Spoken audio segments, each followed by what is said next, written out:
আসসালামু আলাইকুম ওয়া রাহমাতুল্লাহি ওয়া বারাকাতুহু। প্রাণপ্রিয় কলরোয়াবাসী, ভালো আছেন তো আপনারা? আলহামদুলিল্লাহ। আপনারা তো এখন স্বাধীন দেশের মানুষ নাকি? 1 মাস 2-3 দিন আগে ছিলেন পরাধীন। আল্লাহ পাক আপনাদের স্বাধীনতা দান করেছেন। যে মালিক আপনাকে আমাকে স্বাধীনতা দিলেন, সে মালিকের শুকরিয়া আলহামদুলিল্লাহ।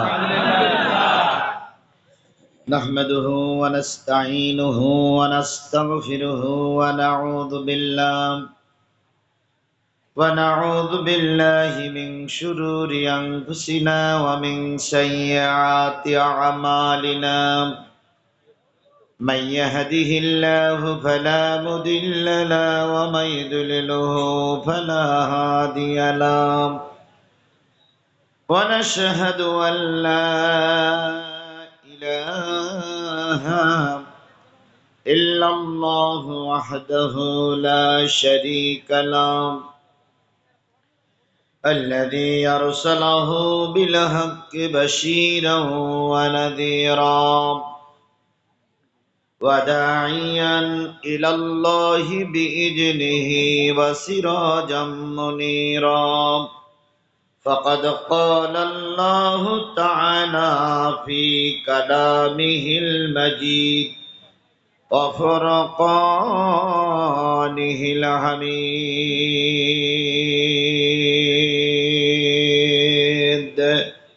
أعوذ بالله من الشيطان الرجيم. بسم الله الرحمن الرحيم. يوم تقلب وجوههم في النار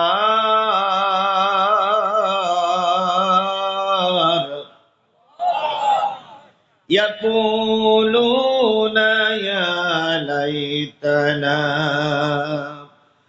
أطعنا الله وأطعنا الرسول.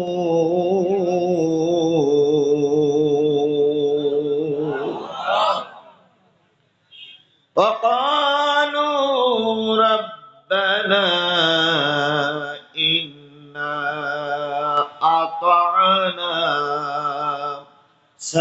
ساداتنا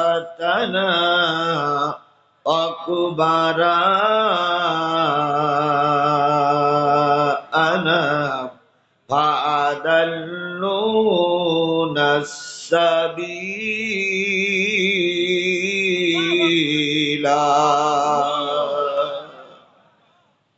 صدق الله المولانا العظيم. قال النبي صلى الله عليه وسلم يكون في آخر الزمان أمراء ظلمة উজারাও ফাসাকাতুন, উমারাও জলামাতুন, উজারাও ফাসাকাতুন, ফুকাহাও কাযাবাতুন, খুদাও খাওয়ানাতুন। ফামান আদরাকা মিনকুম যালিকা জামানু জাবিয়াও ওয়ালা আরিফাও ওয়াশুরতিয়া আও কামা ক্বালা রাসূলুল্লাহি সাল্লাল্লাহু আলাইহি ওয়াসাল্লাম।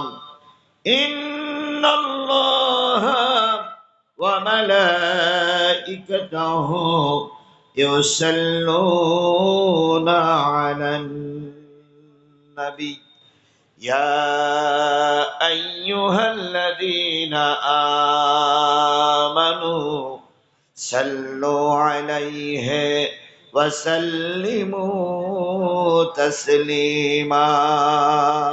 اللهم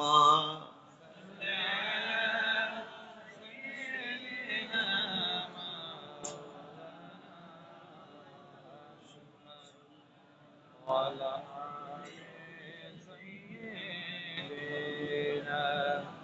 حبيبنا মহব্বতের সহিত জুড়ে সরে বলুন আল্লাহুম্মা সাল্লি আলা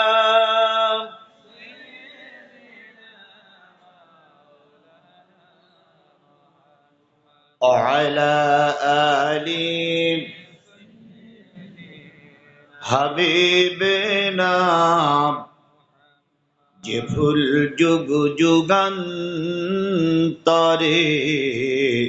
খুশবু ছড়ায়, যে ফুল যুগ যুগান্তরে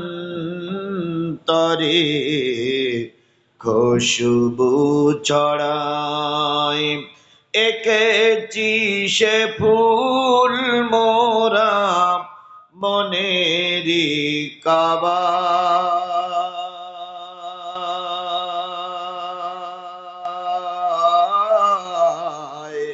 যে ফুল যুগ যুগান্তরে খুশবু ছড়ায়। আল্লাহুম্মা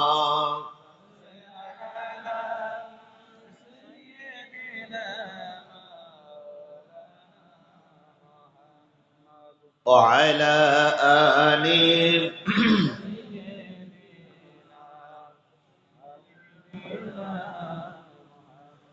হাবিবে খুদা তিনি নবী কামলিওয়ালা, তারি সোয়াতে আজিব দুনিয়া উজালা, তারি বিরহে দু চোখ অশ্রু ঝরায়,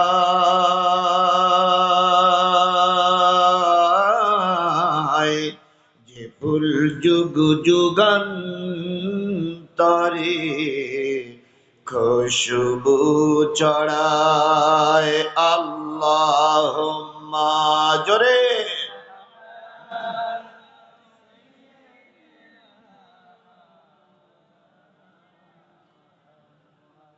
وعلى آل হাবিবিনা লা ইলাহা ইল্লাল্লাহ জোরে লা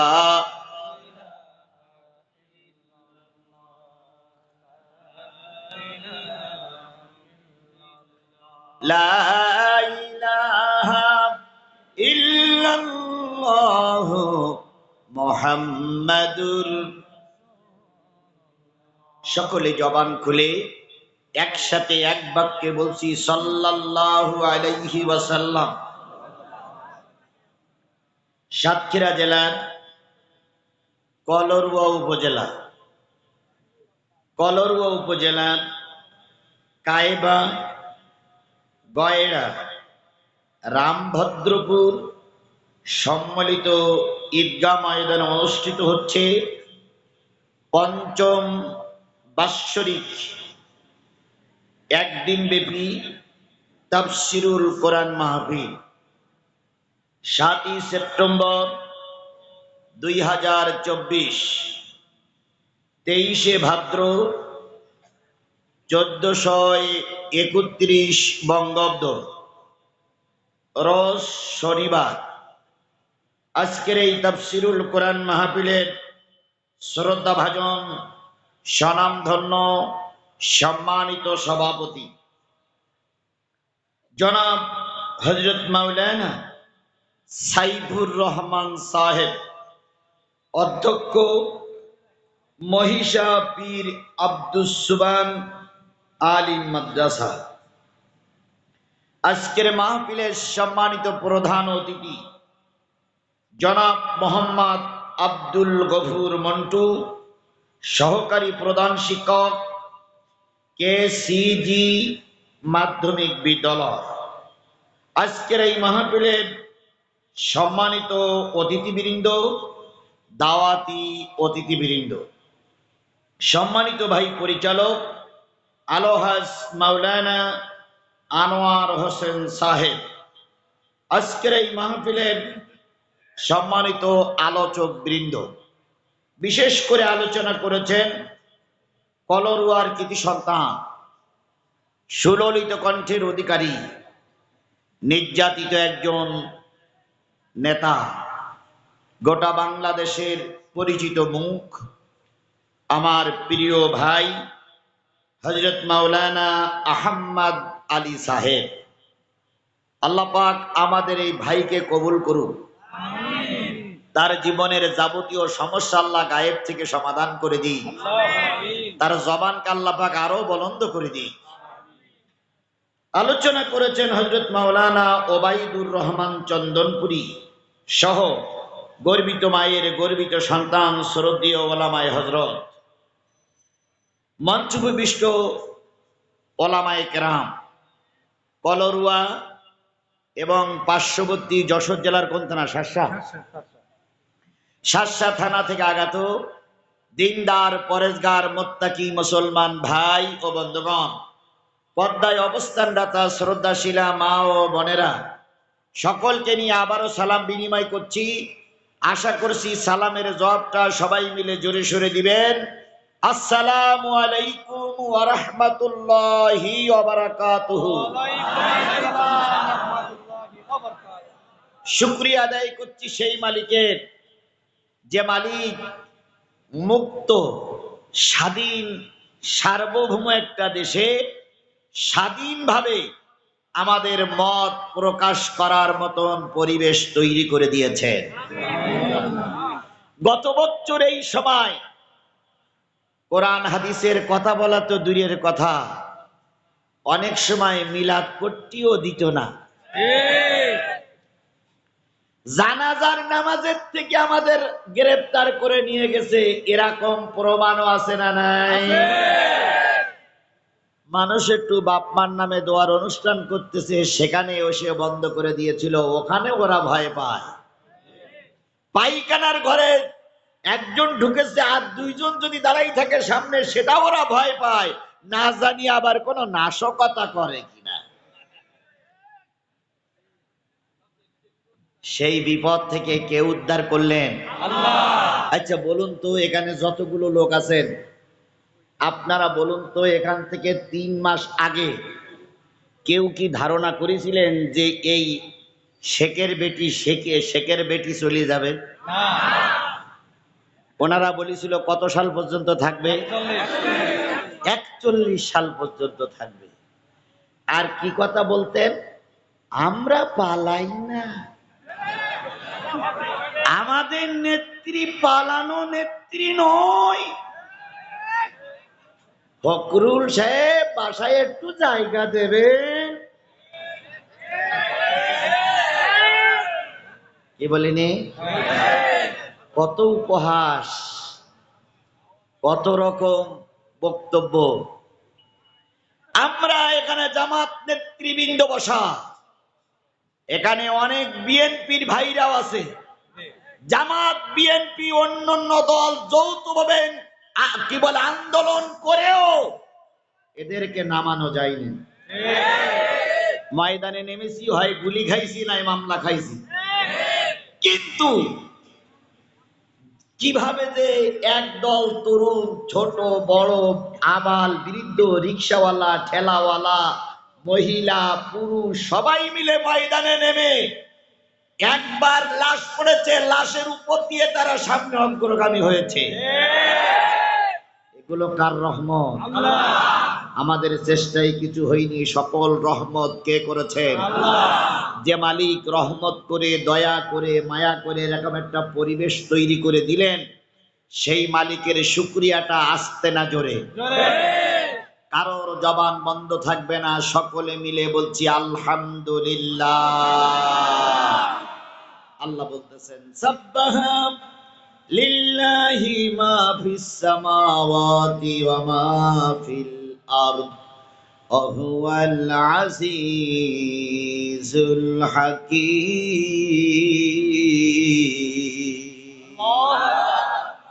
বান্দা শোনো, আসমানে যা আছে, জমিনে যা আছে, জমিনের তলদেশে যা আছে, সাগরের ভিতরে যা আছে, মাটির তলদেশে যা আছে, ইচ্ছায় হোক আর অনিচ্ছায় হোক সকলে শুকরিয়া আদায় করে কার? সকলেই প্রশংসা করে কার? শুধুমাত্র কেবলমাত্র একমাত্র মানুষ আর জেন আল্লাহরে ভুলে যায়। ছিল মেম্বার, হয়েছে চেয়ারম্যান,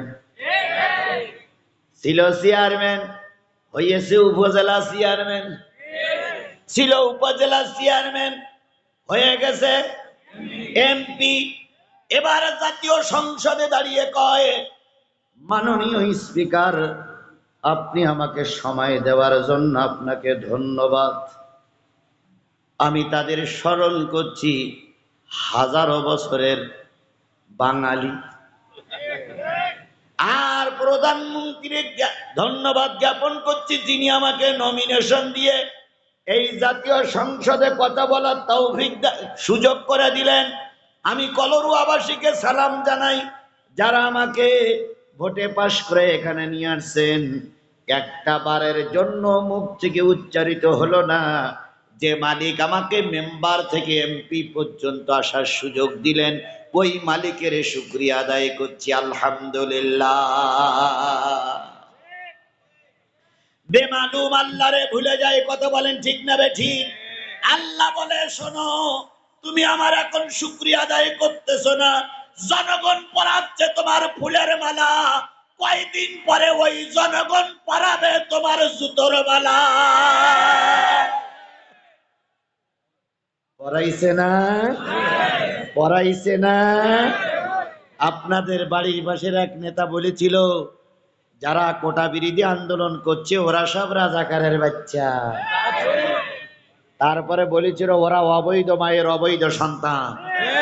জাতি জানতে চায় আপনি এখন কোথায় আছেন, জনগণ আপনারে খুঁজতেছে। আমি আজিজুল ইসলাম জিহাদি আপনার সঙ্গে মুসাফা করার জন্য এসেছি। আপনি যদি বাপের বেটা হন, আমাদের সঙ্গে মুসাফা করতে আসুন, দেখি কে বৈধ মায়ের সন্তান আর কে অবৈধ মায়ের সন্তান।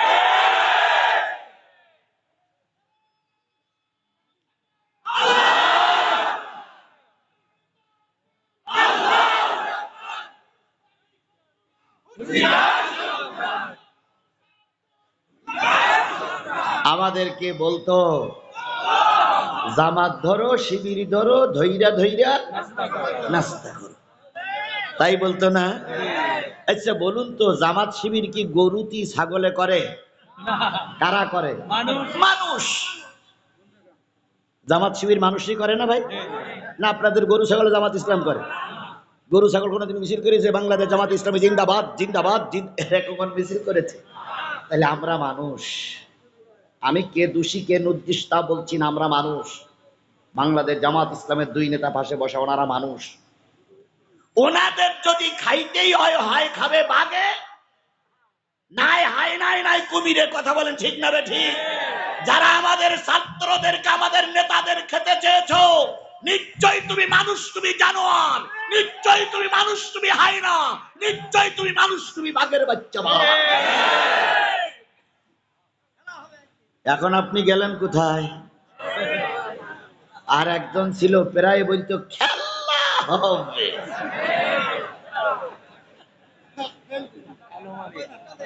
কোথায় আওয়ামী লীগ, কোথায় কাদের কাকা, কোথায় গেল ওই জালিমের গরম গরম কথা? কোথায় আওয়ামী লীগ, কোথায় কাদের কাকা, কোথায় গেল ওই জালিমের গরম গরম কথা? খেলা হবে, খেলা হবে, খেলা হবে, খেলা হবে, খেলা হবে বলে কাকা গেল পালাইয়া, শেখ হাসিনা পালাইছে দেশটা ছাড়িয়া।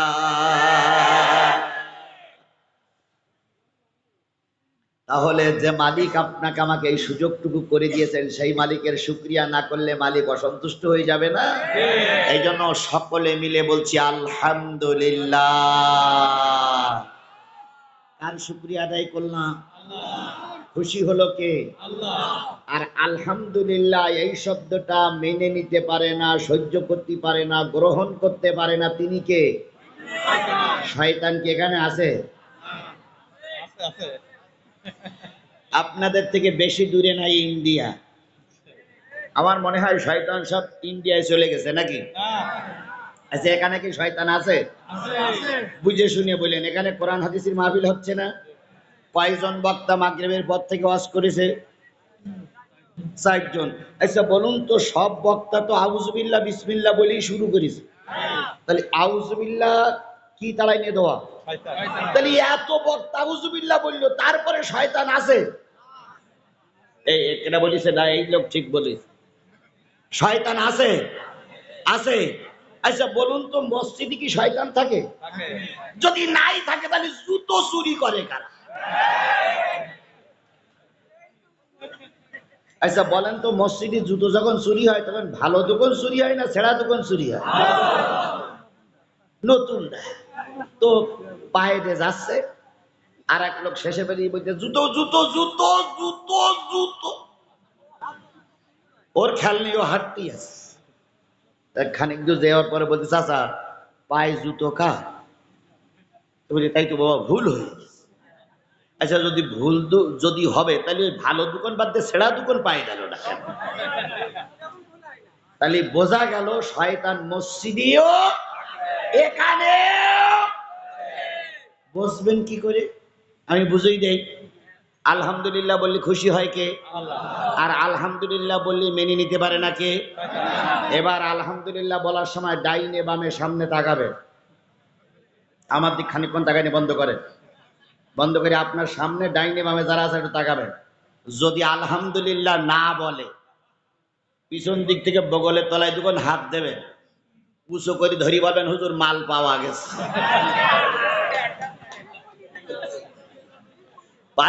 পারবেন তো? পারবেন তো? তাহলে এবার দেখা যাক শয়তান আছে না নাই। শয়তান থাকলে মুখ বন্ধ করে যাক, যদি শয়তান না হয় তাহলে আলহামদুলিল্লাহ বলবে।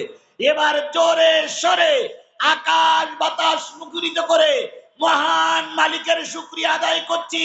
কারোর জবান বন্ধ থাকবে না, সকলে মিলে বলছি আলহামদুলিল্লাহ। বগলের তলায় হাত দেন তো এইবার। আলহামদুলিল্লাহ। আল্লাহ আল্লাহ আমাদেরকে দ্বীনি খাদেম হিসেবে কবুল করুক, সকলে বলুন আমিন। বিশ্ব মানবতার শ্রেষ্ঠ বন্ধু, সমস্ত নবী রাসূলদের সরদার, দোজাহানের কান্ডারি, ইহকালের সৈয়দ, ইহকালের বন্ধু, পরকালের একমাত্র নাজাতের বন্ধু, জননেতা জনাবে মুহাম্মদুর রাসূলুল্লাহ সাল্লাল্লাহু আলাইহি ওয়াসাল্লামের উপরে আল্লাহ বলতেছেন, কুল ইন কুনতুম তুহিব্বুনাল্লাহ ফাত্তাবিউনি ইউহিব্বুকুমুল্লাহ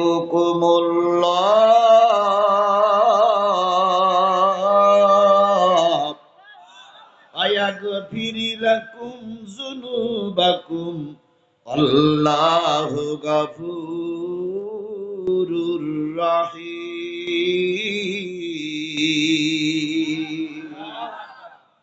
হে নবী আপনি বলে দিন, ইন কুনতুম তুহিব্বুনাল্লাহ, তোমরা যদি আল্লাহরে ভালোবাসতে চাও, আমি নবী আমার ইত্তেবা করো, অনুসরণ করো, অনুকরণ করে চলো। যদি আমার অনুসরণ আমার অনুকরণ করে চলতে পারো, ইয়াগফির লাকুম যুনুবাকুম, জীবনের সব গুনাহগুলো আল্লাহ মাফ করে দেবে। কার কথা? আল্লাহর কথা সত্য না মিথ্যা? আর জোরে বলেন আল্লাহর কথা সত্য না মিথ্যা? তাহলে আল্লাহ বললেন নবীর অনুসরণ করলে জীবনের গুনাহ মাফ। কোরআন হাদিস ইসলামী ইতিহাস গবেষণামূলক আলোচনা, বক্তার বক্তৃতায় পৃথিবীর কোন বক্তা কি বলেছে নবীর অনুসরণ করা ছাড়া অন্য কোন নেতার অনুসরণ করলে গুনাহ মাফ হবে? না। কেউ বলেছে? আচ্ছা আওয়ামী লীগের লোক যারা আছেন একটু হাত তোলেন তো।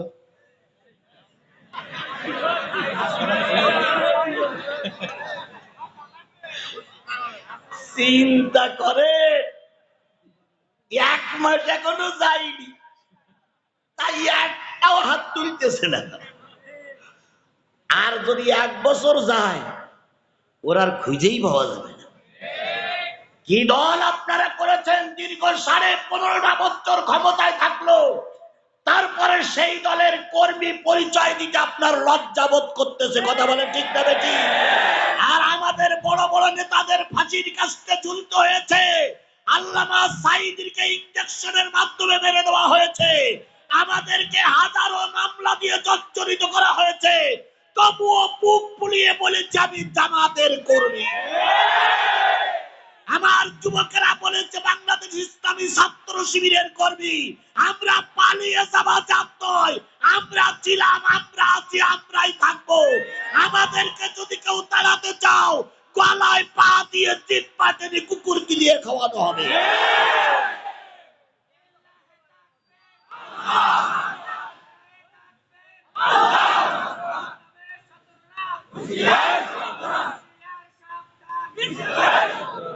এখানে আর কোনো শত্রু নেই ভাই, সবাই সবাই পালিয়ে চলিয়া গিয়েছে। যারা আওয়ামী লীগ করেন হাত তোলার দরকার নেই, শুধু একটা বার খেয়াল করুন, আমাদের হাজারো নেতা জেলে ছিল, বড় বড় সিনিয়র নেতাদের ফাঁসির কাস্টে ঝুলিয়ে মারা হয়েছে, তবুও আমরা কখনো ময়দান ছেড়ে দেইনি। আর আপনারা এমন পেত্নির বাচ্চা, পেত্নির দল করতেন, তিনি আপনাদের বিপদে ফেলিয়ে প্লেনে করে পালিয়ে চলে গেছে। এই জন্য শিক্ষা নাও, ওটা পালানো জাত, ওটা কখনো বুক ফুলিয়ে চলা জাত না।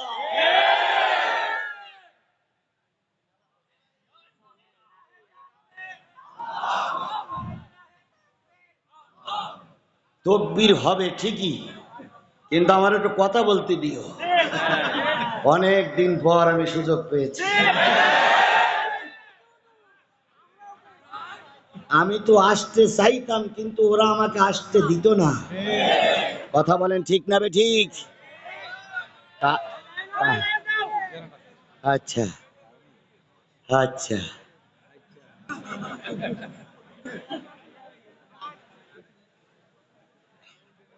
তাহলে রসুলের চাইতে ভালো লোক আর কেউ ছিল? বর্তমান কেউ আছে? কিয়ামত পর্যন্ত তালাশ করলে রসুলের চাইতে ভালো মানুষ খুঁজে পাওয়া যাবে? রবিউল আউয়ালের চাঁদ উঠেছে না ভাই? এই চাঁদেই আল্লাহ নবী দুনিয়া এসেছিলেন।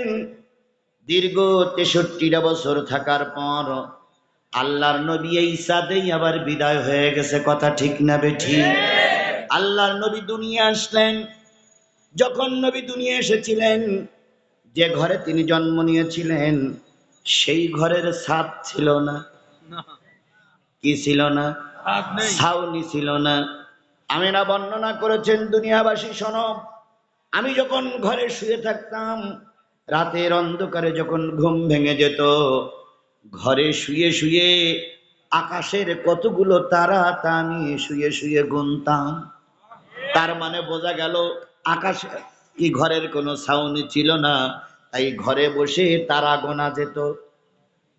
এইরকম একটা ঘরে রাতও নয় দিনও নয়, সুবহি সাদেকের সময় আল্লাহর নবী আসলেন। নবী যখন আসলেন, নবী আসার পর রাসূল পাক সাল্লাল্লাহু আলাইহি সাল্লামের ঘরে যে লণ্ঠন জ্বালানো হবে, এই লণ্ঠন জ্বালানোর মতন তেলও আমার নবীর ঘরে ছিল না। অসহায় একটা ঘরে আসলেন বিশ্বের শ্রেষ্ঠ মানুষটি। তিনি যখন আসলেন, তার ফুপি আম্মা, রসুলের ফুপি আম্মা আব্দুল্লাহর বোনের সংবাদ দেওয়া হলো, তোমার একটা ভাতিজা দুনিয়ার মুখ দেখেছে। উম্মে হানি ছুটে আসলেন, এসে দেখলেন ভাতিজা শুয়ে আছে। ভাতিজার ছোট্ট মুখটা বিড় বিড় বিড় বিড় বিড় বিড় করে নড়তেছে। উম্মে হানি নবীজির ফুপি আম্মা, এতিম নবী, ছোট্ট নবীকে কোলে তুললেন, দুই গালে দুটো চুমো দিয়ে বললেন, ভাতিজা, ঘরে আলো জ্বালানোর মতন কোনো তেল নাই, বাতি নাই, কিন্তু তোমার মুখের কারণে অন্ধকার ঘরটা আলোকময় হয়ে গেছে।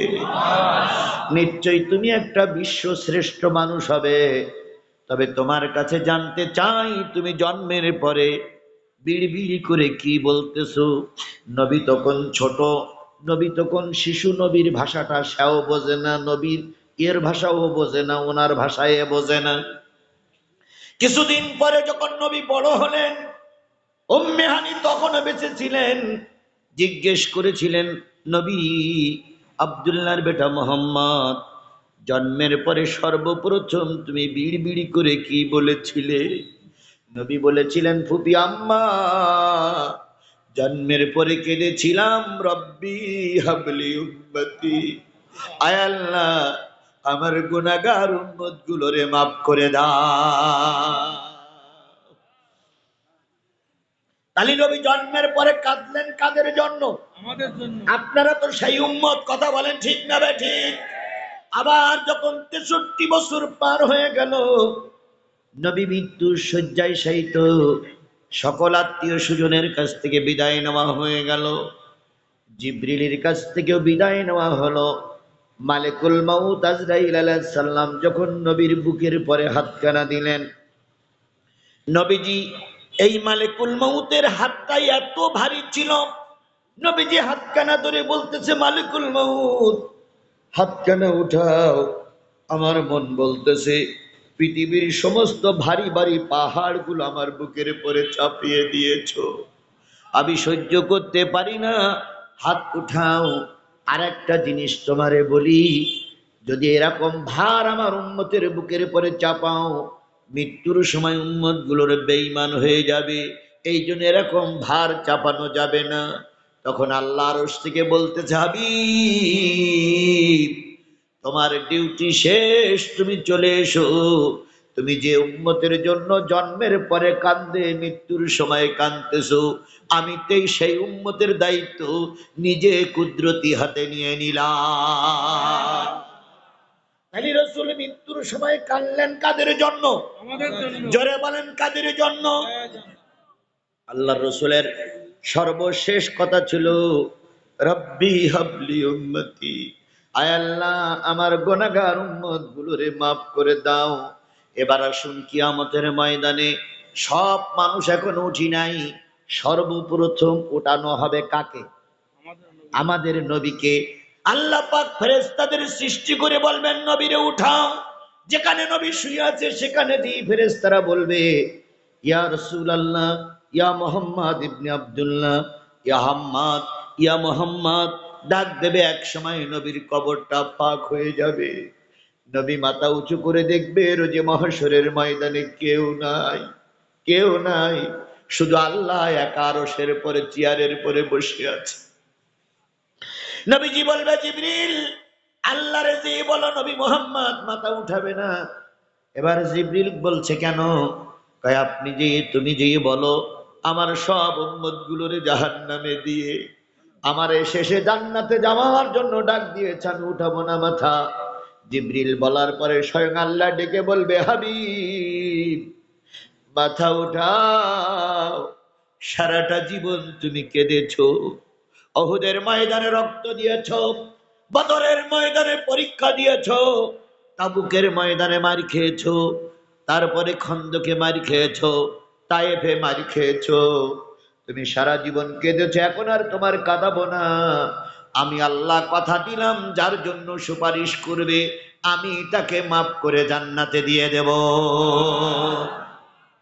আলী রাসূল সারা জীবন কাঁদলেন উম্মতের জন্য, কবরে শুয়ে কাঁদতেছেন উম্মতের জন্য, কিয়ামতের দিন কাঁদবেন কাদের জন্য? সেই নবীর নামে দুরূদ, সেই নবীর নাম শোনার পরে যদি কেউ দুরূদ শরীফ না পড়ে, নবীজি বলেছেন ওর চাইতে কৃপণ ব্যক্তি আর সমাজে কেউ হতে পারে না। এই জন্য রসুলের নাম শুনেছি কারোর জবান বন্ধ থাকবে না, সকলে মিলে বলছি সাল্লাল্লাহু আলাইহি ওয়াসাল্লাম। রসুল আমার ভালোবাসা, রসুল আমার আলো আশা, রসুল আমার প্রেম বিরহের মূল আলোচনা,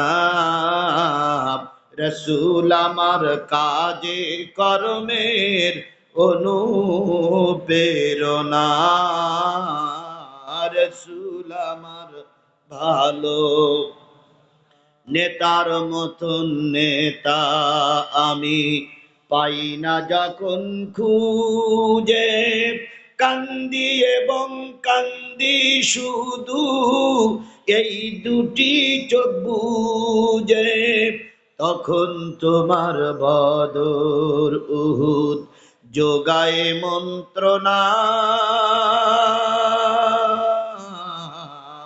রসুল আমার কাজে কর্মের অনুপ্রেরণা, রসুল আমার ভালোবাসা।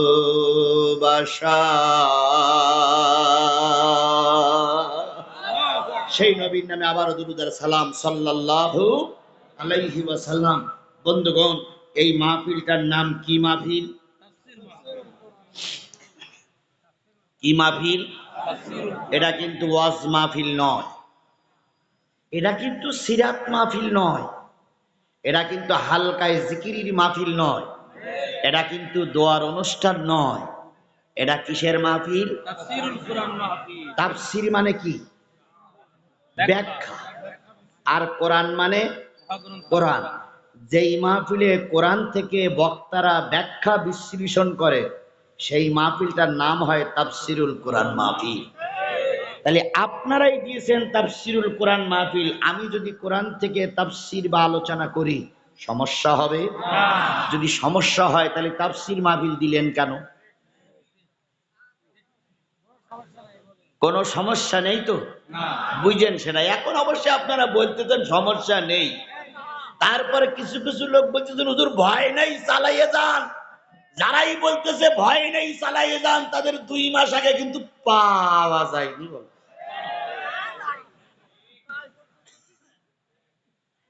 কোন পর্যন্ত গেছেন? কোটা পর্যন্ত গেছে। এই কোটা আন্দোলন করতে যেই তো ভাই খেলা। তো তাহলে আমরা কিসের থেকে আলোচনা করব? এবার কোরআন থেকে আলোচনা করতে গেলে কি লাগবে আমি আস্তে আস্তে করে যাই। আল্লাহ রসুল বলেছেন আদ-দীনু নাসিহাতুন সালাসা কুল্লা লিমান ক্বালা লিল্লাহ ওয়া লিরাসূলিহি ওয়া লিকিতাবিহি ওয়া লিআইম্মাল মুসলিমিনা ওয়া আম্মাতিহিম। নবী বলেন দ্বীন একটা নসিহত, দ্বীন একটা উপদেশ, দ্বীন একটা আলোচনা, দ্বীন একটা উপদেশ। সাহাবীরা বলেন ইয়া রাসূলুল্লাহ, বক্তা যখন কোরআন হাদিসের মাহফিলে কথা বলবে তখন ওই বক্তার ভিতরে কয়টা জিনিস থাকা লাগবে? নবী বললেন ওই বক্তার ভিতরে 5টা জিনিস যদি না থাকে সেটারে তোমরা তাফসীর মাহফিল বলো না, ওয়াজ মাহফিল বলো না, সিরাত মাহফিল বলো না, ধর্মীয় মাহফিল বলো না। যেই বক্তার আলোচনার ভিতরে 5টা জিনিস থাকবে সেটাই হলো তাফসীর মাহফিলের মূল বিষয়। ক্বালা লিল্লাহ, যদি ধর্মীয় মাহফিল হয় সর্বপ্রথম কার কথা হবে? আল্লাহর। জোরে বলেন কার কথা হবে? যেই বক্তা আল্লাহর শুকরিয়া আদায় করবে, যদি বক্তার মুখ দিয়ে আল্লাহর শুকরিয়া আদায় না হয় তাহলে ওটা কোরআনের মাহফিল না, ওটা শয়তানের মাহফিল। আরে বাপ রে বাপ, মঞ্চে উঠেই কয় সর্বকালের সর্বশ্রেষ্ঠ বাঙালি, জাতির পিতা। কি না ওসব বলা দরকার নেই। মরহুম প্রেসিডেন্ট মুজিবুর রহমানের স্মরণে আমি তাকে হৃদয়ের অন্তরের অন্তঃস্থল থেকে স্মরণ করছি। একটা বারো এদের মুখ দিয়ে আলহামদুলিল্লাহ বাহির হয় না। মাঝে মাঝে টুপি পরে, তবে সে টুপি না পরাই ভালো। আবার আমাদের কনভার্ট করার জন্য মঞ্চ উঠে গায় বিসমিল্লাহির রহমানির রহিম সালেম আলাইকুম।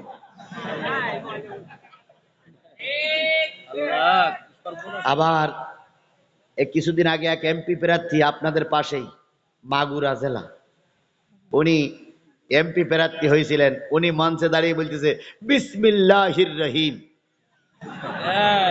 সাকিবুল হাসান, বিসমিল্লাহির রহিম, তার মানে বিসমিল্লাহির রহমানির রাহিম এই কথাটা যারা সহি করে বলতে পারে না, নিশ্চয়ই তাদের ভিতরে আল্লাহর কোনো কথা খুঁজে পাওয়া যাবে না। আমাদের সাবেক প্রধানমন্ত্রী পেতনির বাচ্চা পেতনি, ওনার সম্পর্কে বলা হতো আমাদের নেত্রী 5 ওয়াক্ত নামাজ পড়ে। সকালবেলা উঠে আমাদের নেত্রী কি খোঁজে? যায় নামাজ খোঁজে। তারপরে উনি কোরআন তেলাওয়াত করে কাজ শুরু করে, তাই বলতেন না? ওনাদের নেতারা প্রায় এসে বলতো, আমরা কি মুসলমান না? আমাদের নেত্রী 5 ওয়াক্ত নামাজ পড়ে, কোরআন তেলাওয়াত করে কাজ শুরু করে। ওরে বাহ! অথচ ওই কোটা সংস্কার আন্দোলনের দিন, যেদিন ছাত্ররা সাধারণ মানুষের বাড়ি ঘিরে ফেলল, সব পাওয়া গেল, যায় নামাজ পাওয়া গেল না। তাহলে সে যায় নামাজ গেল কই? এরপরে খুঁজেও একখান কোরআনের কপি, তাহলে সে কোরআন শরীফ গেল কই? এখন ওনারা বলতেছে আমাদের নেত্রী যায় নামাজ আর কোরআন শরীফ এত ভালোবাসে যে যাবার সময় ও দুটো বগল ডাওয়াই করে নিয়ে গেছে। তবে হ্যাঁ, ওনার বাসায় দুটো জিনিস পাওয়া গেছে। এক পাওয়া গেছে মদ, আরেকটা যেটা পাওয়া গেছে ওটা আমি বলতে পারবো না ভাই। ওটা বললেই নেতারা বসে আছে, নেতারা আমার বলবে আপনার একটু লজ্জাও করলো না। না, সব কথা বলা যায় না, ভাসুরীর নাম ধরা যায় না, যদিও ভাসুরীর নাম জানি। তাহলে চিন্তা করুন, 78 বছর বয়স, 78 বছর বয়সের নারীর ঘরে যদি এই জিনিস পাওয়া যায়, তাহলে কত সুন্দর চরিত্রবান ম্যাডাম ছিল আমাদের।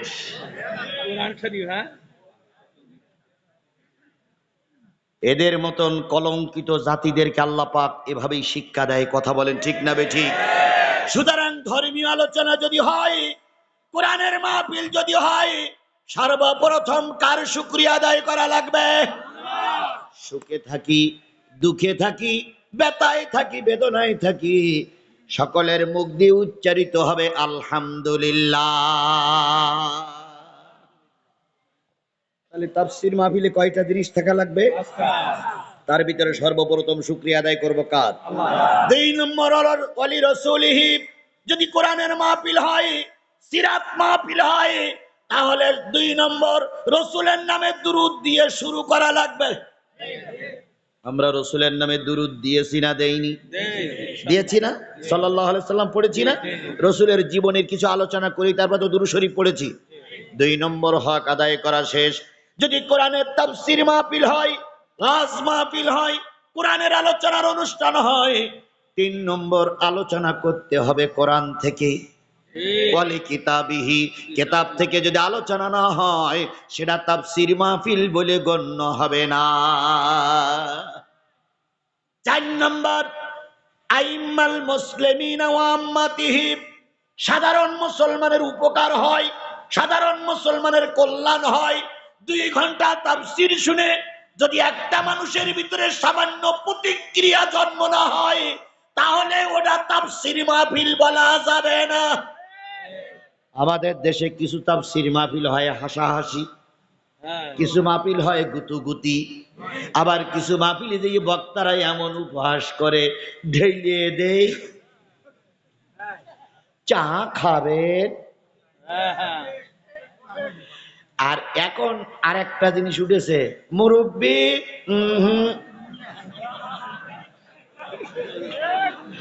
আরেকটা জিনিস ভাইরাল হয়েছে না? ভাইরাল হয়েছে না? মুরব্বি এটা যে কারা ভাইরাল করে আল্লাহই ভালো জানে। তাহলে সাধারণ মুসলমানের উপকার হয় এমন কিছু কথা কোরআন হাদিস থেকে বলা লাগবে। আর 5 নম্বর হচ্ছে নেতৃত্বের কথা বলা লাগবে। আগামী দিনে কারা নেতৃত্ব দেবে এ কথাও কোরআন হাদিস দিয়ে জাতির সামনে তুলে ধরা লাগবে। এই পাঁচটা জিনিসের সমন্বয়ের নাম হলো কোরআনের মাহফিল, তাফসীর মাহফিল। তাহলে আমি এবার 1 নম্বর আল্লাহর কথা স্মরণ করেছি না করিনি? 2 নম্বরে রসুলের নামে দুরূদ পড়েছি না পড়িনি? তাহলে এবার 3 নম্বর পয়েন্ট কিসের থেকে আলোচনা হবে? কোরআন থেকে আলোচনা হবে। এই 3 নম্বর পয়েন্টে আমি আপনাদের সামনে তেলাওয়াত করেছি সূরাতুল আহজাব। কোন সূরা? এই মুসলমান কথা বলেন, কোন সূরা? সূরা আহজাব থেকে তেলাওয়াত করেছি। এরপরে ভিত্তি করে ইনশাআল্লাহ কথা হবে। আমি আপনাদের সামনে সূরা আহজাবের 2টা 3টা আয়াত তেলাওয়াত করেছি, আরো কয়েকটা আয়াত তেলাওয়াত করার নিয়ত আছে। আমি আপনাদের সামনে তেলাওয়াত করেছি 66, 67, 68, আর যাব হলো 69, 70, 71, 6টা আয়াত পর্যন্ত যাওয়ার নিয়ত আছে। আমি তেলাওয়াত করেছি সূরা আহজাবের কয়েকটি আয়াত। আহজাব একটা যুদ্ধের নাম। আহজাব একটা কিসের নাম? যুদ্ধের নাম। এই যুদ্ধটার আরেকটা নাম আছে খন্দকের যুদ্ধ। আর এই যুদ্ধটার আরেকটা নাম আছে খাল খননের যুদ্ধ বা পরিখা খননের যুদ্ধ। এই যুদ্ধের নামে একটা সূরা আল্লাহ নাজিল করলেন। সেই সূরাটার নাম কি? আহজাব, সূরাতুল আহজাব। আহজাব শব্দের অর্থ হচ্ছে শত্রু বাহিনী। কি বাহিনী? কি বাহিনী? শত্রু বাহিনী। ভাই এই 2-1 লোক উঠতেছেন কেন? রেখে আমলিগির লোক। আরে কেরে পেশাবে 1 ঘন্টা পেশাব লাগা কোনো বন্ধ করে রাখা কোনো ব্যাপার? আমি 1 ঘন্টা আলোচনা করতেছি, একটা মেয়ে লোকের দেখলাম না, ওখান থেকে উঠছি। এখানে দেখা যাচ্ছে না? ওরা উঠলে দেখা যাবে না? একটাও মেয়ে লোক উঠতেছে না। আর এদেশের পুরুষিকা এত পেশাব, যত ডায়াবেটিস সব এই এলাকার লোকের নেই নাকি? কয়টা পর্যন্ত চলবে ভাই? হ্যাঁ, সারা 12টা পর্যন্ত, 13টা পর্যন্ত। বন্ধুগণ, দেখি কতক্ষণ চালানো যায়। বুড়ো মানুষগুলো বসে আছে, ছোট বাচ্চারা বসে আছে, উঠছে সব যুবকেরা। ঘটনা তো দুর্ঘটনা নাকি? আল্লাহ হেফাজত করুন। আমি বলতেছিলাম ভাই, আমি বুঝাচ্ছিলাম ভাই, তাহলে আমরা সূরা আহজাব, আহজাব মানে কি? শত্রু বাহিনী। আহজাব মানে কি? এবার বলুন তো, মুসলমানদের সঙ্গে কাফেরদের সর্বপ্রথম যে যুদ্ধটা হয়েছিল সেই যুদ্ধটার নাম কি? বদরের যুদ্ধ। মুসলমান সংখ্যা কত? আর কাফেরেরা কত? 1000 কাফের। 1000 কাফেরের কাছে ঘোড়া আছে, উট আছে, তরবারি আছে, কি বলে সরঞ্জাম আছে। আর 313 জন লোকের কাছে কিচ্ছু নাই, সামান্য কয়টা তরবারি, কয়েকটা ঘোড়া। বাকি লোকগুলোর কাছে সব 1 কান করে খেজুরির ডাল। ওই 313 জন লোক কয়েকটা ঘোড়ার কয়েকটা তরবারি নিয়ে বিশ্ব শক্তিধর আবু জেহেলের মোকাবেলা করে যদি তারা বদরের যুদ্ধ বিজয় অর্জন করতে পেরে থাকে, আলহামদুলিল্লাহ, ভয় পেও না। ভারত যত শক্তিশালী হোক না কেন, ভারতের অনেক কিছু আছে, কিন্তু ভারতের একটা জিনিস নাই, সেটা হলো ঈমান। আমার দেশে পারমাণবিক বোমা নাই, আমার দেশে ক্ষেপণাস্ত্র নাই। ভারত, যদি তুমি আমার কথা শুনতে পাও, ভালো করে শোনো। আমার দেশে পারমাণবিক বোমা নাই, আমার দেশে অস্ত্র নাই, কিন্তু আমার যা আছে তা তোমার নাই। তোমার আছে পারমাণবিক বোমা, আমার আছে বাঁশের লাঠি। আল্লামা সাঈদীর একটা বক্তৃতায় শুনেছি, তিনি হাদিসের এবারাত দিয়ে বলেছেন, ভারত কখনো আমাদের বন্ধু নয়। একথা কি আপনি বিশ্বাস করেন? জোরে বলেন, একথা কি আপনি বিশ্বাস করেন? এই বিগত 15টা বছরের পররাষ্ট্রনীতির, দুর্বল পররাষ্ট্রনীতির কারণে ভারত সীমান্তে আমাদের লোকদের ওরা পাখির মতন গুলি করে মেরেছে। ওরা ফেলানিরে গুলি করে লাট ঝুলাই রেখেছিল। এই অল্প কয়েকদিনের ভেতরে ইউনূসের সরকার আসার পরে, গতকালকে ইউনূস সরকারের কি বলে একজন উপদেষ্টা, পররাষ্ট্র মন্ত্রণালয় উপদেষ্টা বলে দিয়েছে, বিডিআরেরা তোমাদেরকে সীমান্ত দিয়েছি পিঠ দেখানোর জন্য নয়, সীমান্তে ফিট করেছি বুক দেখানোর জন্য। এখন গুলি হলে পাল্টা গুলি চালানো লাগবে। ভারতকে আমরা আর ভয় পাই না।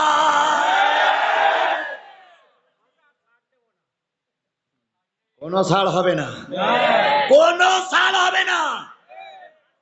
আমি গত 2 দিন আগে শিবগঞ্জের লক্ষাধিক জনতার কাছে বলেছি, ভারত বর্ষাকালে পানি ছেড়ে দেয় আর শুকনোর সময় পানি কি করে?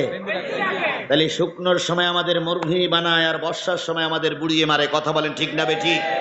ইউনূস সরকারও বলেছে, আমরাও বলতেছি, প্রয়োজনে আমরা 3 দিন না খেয়ে থাকবো, প্রয়োজনে একটা কাপড়ে আমরা 1 মাস পার করব। আমাদের মাথা পিছু প্রতিটা লোকের কাছে 100 টাকা দিয়ে চান্দা ধরুন। ওই চান্দার টাকা দিয়ে ভারত যতগুলো নদীর মুখে বাঁধ দিয়েছে, আমাদের পারে বিকল্প বাঁধ দিয়ে দেন, যাতে করে ভারত পদে বন্যায় ডুবে যাবার বিপদ।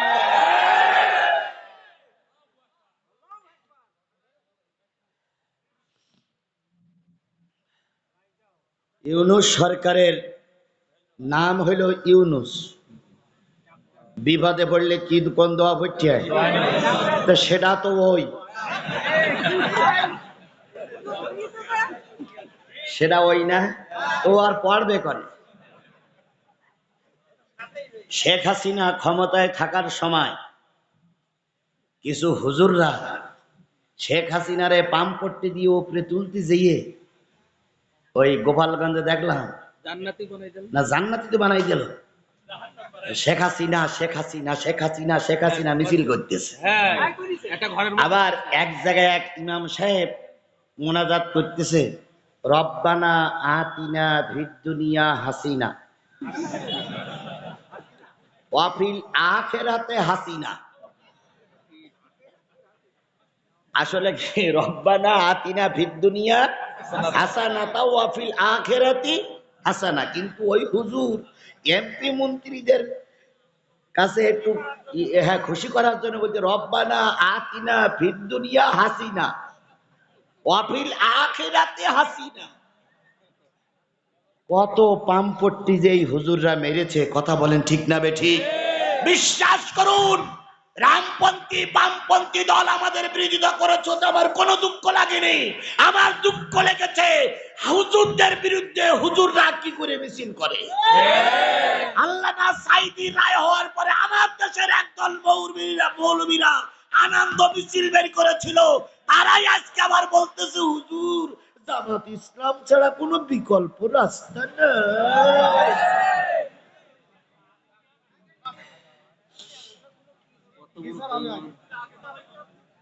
আমাদের একজন বাংলাদেশের একজন ওলামা লীগের লোক ছিলেন, নাম তার কফিল উদ্দিন। তিনি বলেছিলেন আপনি একজন জান্নাতি মহিলা। বাংলাদেশের একদল টুপিওয়ালারা বলেছিলেন আপনি হলো কওমি জননী। অনেক বক্তব্য আপনারা দিয়েছিলেন। আজ আপনারা কোথায় আছেন? আপনাদের জননী আপনাদেরকে রাস্তায় ফেলে পালিয়ে চলে গেছে। এখন জনগণ আপনাদের খুঁজতেছে। আজ হোক কাল হোক বিচার হবেই হবেই হবে। আমিরে জামাত উনি বলেছেন আমরা প্রতিশোধ নেব না, কিন্তু কিন্তু কিন্তু উনি কিন্তু বলেন নাই, ওই কিন্তুর গেড়া কলে অপেক্ষায় থাকো।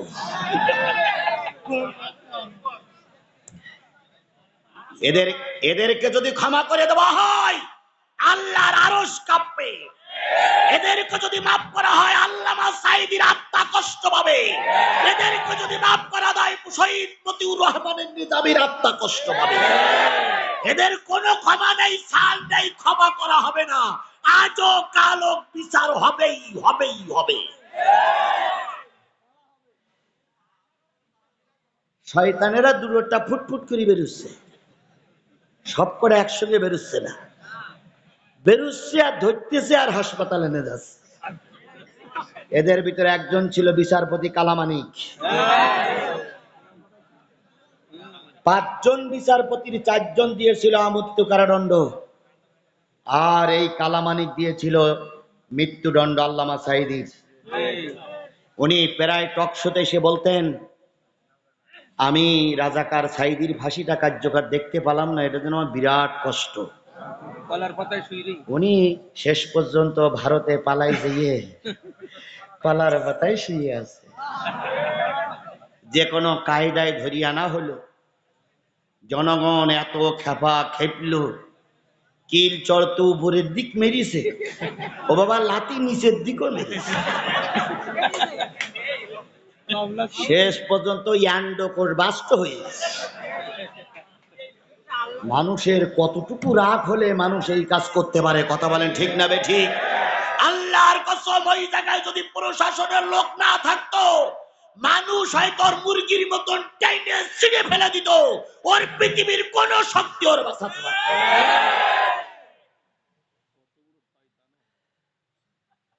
সুতরাং বদরের যুদ্ধে ৩১৩ জন লোক নিয়ে যদি ইমানদাররা টিকে থাকতে পারে, বাংলাদেশ জামাত ইসলামী ইসলামী ছাত্র শিবিরের দুর্বল মনে করো না। আমার যতগুলো প্রাণের মালিক, হৃদয়ের স্পন্দন যুবকেরা রাস্তায় জীবন দিয়েছে, একটা যুবকেরও পিছনে গুলি লাগেনি, সব যুবকেরা বুক পেতে দিয়ে গুলি সহ্য করেছে। তোমরা ময়দান থেকে পিছনে চলে যাও, আর আমার যুবকেরা ময়দানের সামনে দিয়ে যাও। তার জ্বলন্ত প্রমাণ আবু সাইদ। কোন জায়গায় গুলি লেগেছে? আবু সাইদের সেই গুলির কথাটা আমাদের স্মরণে রাখতে হবে। কথা বলেন ঠিক না বে ঠিক? আমার হাজারো মায়ের কোল যারা খালি করলো, আমার যুবকদেরকে যারা রাজাকারের বাচ্চা বলে গালিগালাজ দিল, কোটা সংস্কার আন্দোলনের যুবকদেরকে যারা গালিগালাজ তিরস্কার করে গদি ধরে রাখতে চেয়েছিলে, আজকে বাড়ি ঘরদোর রেখে পালিয়ে গিয়েছো। যদি মায়ের বেটা হও, বাবের বেটা হও, কলরুয়া সাতক্ষীরার সন্তান হও, একদিন ফিরে আসবা। আর আমরাও তোমার চা খাওয়াবো বলিয়ে চা কাপে করি করে নিয়ে ঘুরিয়ে বেড়াচ্ছি আর বলতেছি হই হই রই রই সেই নেতা গেল কই। যদি বলেন হুজুর খানিকটা রাজনীতি হয়ে যাচ্ছে, না না না না না না না না না, এটা তো রাজনীতির সমাবেশ নয়, এটা তো কোরআনের মাহফিল। কথা বলেন ঠিক না বে ঠিক? তাহলে কোরআনের মাহফিলে কয়টা জিনিস থাকা লাগবে? তার ভিতরে নেতৃত্বের কথাও থাকা লাগবে, নেতার কথা থাকা লাগবে।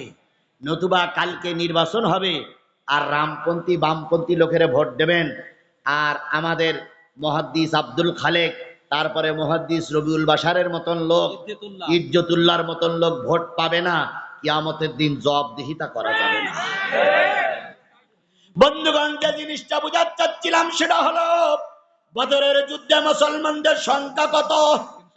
৩১৩ জন নিরস্ত্র মুসলমান ১০০০ কাফেরের মোকাবেলা করে যদি দিন কায়েম করতে পারে, আমরা ৩১৩ জনের চাইতে বেশি আছি না নাই? আমরা না খেয়ে থাকবো, রক্ত মাখা শরীর নিয়ে ময়দানে নামবো, তবুও ফেরাউনের বাচ্চার কাছে মাথা নত করব না। বিজয় আসবেই, বিজয় আসবেই ইনশাআল্লাহ। ওয়ালা তাহিনু ওয়ালা তাহজানু ওয়া আনতুমুল আ'লাউনা ইন কুনতুম মুমিনিন। তোমাদের কোনো ভয় নাই, তোমাদের কোনো চিন্তা নাই, আমি আল্লাহ পাক তোমাদের বিজয় দেব যদি তোমরা কি হতে পারো? যদি তোমরা কি হতে পারো? আরো জোরে বলেন, যদি তোমরা কি হতে পারো? আমরা মুমিন হতে চাই। কি হতে চাই? আরো জোরে বলেন। যাদের হৃদয় আছে আল্লাহর ভয়, তারা কভু পথ ভুলে যায় না, তারা কভু পথ ভুলে যায় না। আল্লাহর প্রেম ছাড়া এই দুনিয়ায় কারো কাছে কোনো কিছু চায় না। রাতের আধারে যারা সেজদাতে রয়, দু চোখের অশ্রুতে নদী যেন বয়, ছলনার হাত ছানি যতই আসুক, ছলনার হাত ছানি যতই আসুক, পিছনে ফিরেও তাকায় না। যাদের হৃদয় আছে আল্লাহর ভয়, তারা কভু পথ ভুলে যায় না। বন্ধুগণ, আপনারা কি আমার ফেলাই রেখে চলে যাবেন? আর কয় মিনিট শুনবেন বলেন, কতক্ষণ চলবে? সারা রাত না ভাই? এখন দেখেন তো কয়টা বাজে ভাই? 12টা বাজে। আমার এই কয়টা আয়াত শেষ করতে আর আমি কতক্ষণ কথা বলেছি বলেন তো আপনাদের সামনে? 1 ঘন্টা হয়ে গেছে। আচ্ছা, হ্যাঁ, এরই মধ্যে 1 ঘন্টা হয়ে গেছে, চিন্তা করেন। এই জন্য বলতেছি আর আধা ঘন্টা সময় দয়া করে আমারে ফেলাই রেখে চলে যাবেন না। বলুন তো, আপনারা চলে যাচ্ছেন, আমাকে ফেলাই রেখে যাচ্ছেন না। কি ফেলাই রেখে যাচ্ছেন? জোরে বলেন, কি ফেলাই রেখে যাচ্ছেন? এবার যারা যাচ্ছেন তারা একটা কথা শুনে যান, মাত্র একটা হাত শুনতে হবে না। আল্লাহ রসুল বলেছেন, আল কোরআনু শাফিআম মুসাফফা ওয়া মা হিল্লু মুসাদ্দিকান মান জালাহু আমামাহু ওয়াদ্দাহু ইলাল জান্নাহ ওয়া মান জালাহু খালফাহু সাকাতাহু ইলান নার। নবী আমার বলেন, এই কোরআন এমন একটা জিনিস, এমন একটা কিতাব, কিয়ামতের দিন কারোর পক্ষে সুপারিশ করবে, কারোর বিপক্ষে আল্লাহর কাছে নালিশ করবে। যারা কোরআনকে পিছনে রেখে চলে যাবে, কিয়ামতের দিন যারা কোরআনকে সামনে রাখবে, এই কোরআন তাদেরকে টেনে টেনে জান্নাতে নিয়ে যাবে। এবার বলুন তো, আপনার আমার সামনে কি? সবাই মিলে বলুন, আপনার আমার সামনে কি? তাহলে কোরআনকে যারা সামনে রাখবে, এই কোরআন তাদেরকে টেনে কোথায় নিয়ে যাবে? আর এই কোরআনকে যারা পিছনে রাখবে, এই কোরআন তাদেরকে ধাক্কা দিয়ে কিয়ামতের দিন জাহান্নামে নিক্ষেপ করবে।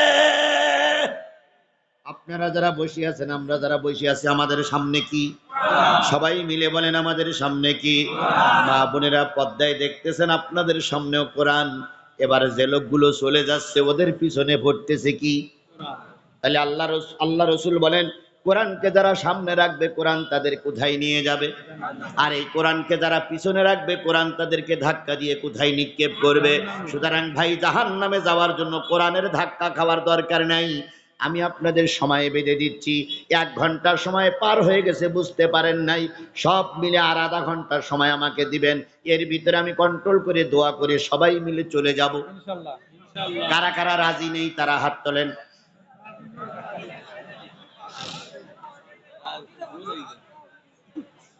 আপনি রাজি নেই? আচ্ছা, 1 ঘন্টা না, এই আধা ঘন্টা সময় আমাকে দিতে হবে। কারা কারা রাজি আছেন? 2 হাত উঁচু করে মালিকের দেখান। জোরে একটা তাকবীর হবে, নারায়ে তাকবীর, লিল্লাহে তাকবীর। হাত নামা। কারে দেখালেন?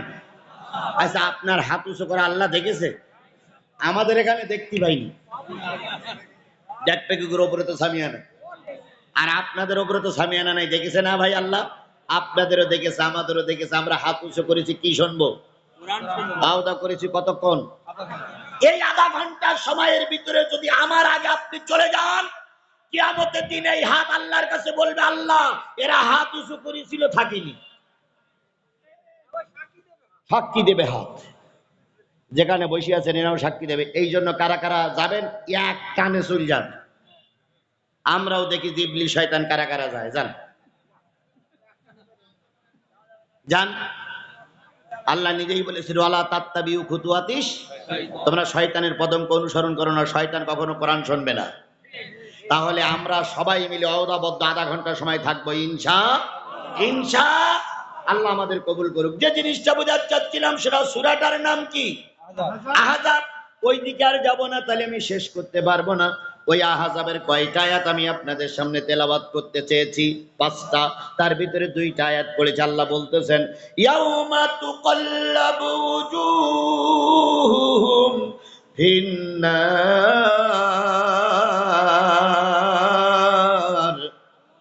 ইয়াকুলুনা ইয়া লাইতানা আতা'না আল্লাহ ওয়া আতা'নার রাসূলা।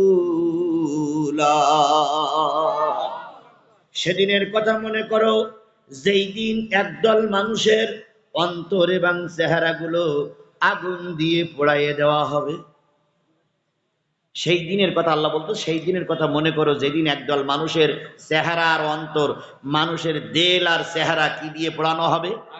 আচ্ছা বলুন তো সেই দিনটা কোন দিন? ইয়াউমাল কিয়ামা, কিয়ামতের দিন। হ্যাঁ, ইয়াকুলুনা ইয়া লাইতানা আতানা আল্লাহ ওয়া আতানা রাসূল, যেই লোকগুলোর অন্তর এবং চেহারা আগুন দিয়ে পোড়ায় দেওয়া হবে, ওই লোকগুলো আফসোস করে বলবে, হায় আফসোস, যদি আল্লাহ মানতাম, রাসূলের মেনে চলতাম, আমাদের অন্তর আর চেহারা গুলো আগুন দিয়ে পোড়ায় দেওয়া হতো না। তাহলে অন্তর আর চেহারা পোড়াই দেবে সেই লোকগুলোর, যেই লোকগুলোর শরীরের ভিতরে রাসূলের সুন্নাত নাই, যেই লোকগুলোর বডির ভিতরে আল্লাহর কোরআন নাই। আমাদের অনেকেই নেতা আছে, দাড়ি নাই, আবার অনেক নেতা আছে কোরআন নাই। কথা বলেন ঠিক না ঠিক? আবার অনেক নেতা আছে জেনারেল শিক্ষিত নেতা, কিন্তু 3.5 হাত বডির ভিতরে নবীর সুন্নাত। ডাক্তার শফিকুর রহমান, উনি কিন্তু জেনারেল লাইনের মানুষ, ডাক্তার মানুষ। বলুন তো তার বডির ভিতরে কোরআন আছে না নাই? তার শরীরের ভিতরে নবীর সুন্নত আছে না নাই? আবার এমনও নেতা দেখা যায় বহু বড় বড় বক্তৃতা করে, কিন্তু কোরআন হাদিস না। আমাদের দেশের এক মুনাফিক নেতা ছিল, নাম তার এরশাদ। কি নেতা? এ হলো জাতীয় বেঈমান। আওয়ামী লীগের যত দোষ তার চাইতে এরশাদ এবং তার দলের দোষ বেশি। যদি বলেন কেন, ওরা যদি এই শেখ হাসিনার সাপোর্ট না করত, একটা দিনের জন্য শেখ হাসিনা ক্ষমতায় থাকতে পারত না।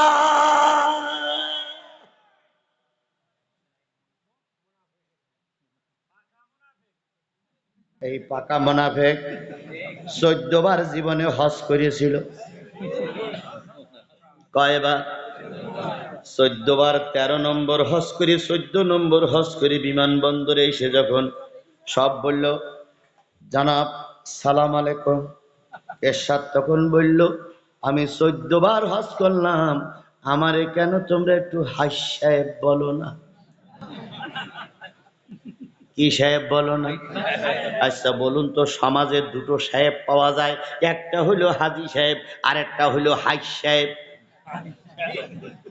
কটা সাহেব পাওয়া যায়? একটা হলো হাজি সাহেব আর একটা হলো হাজ সাহেব। যারা হালাল পয়সা দিয়ে হজ করে, আল্লাহর সন্তুষ্টির জন্য হজ করে, তারা হজ করে আসার পরে কি সাহেব হয়? হাজি সাহেব। আর যারা লোক দেখানোর জন্য সুদির পয়সা দিয়ে হজ করে, তারা হয় হাজ সাহেব।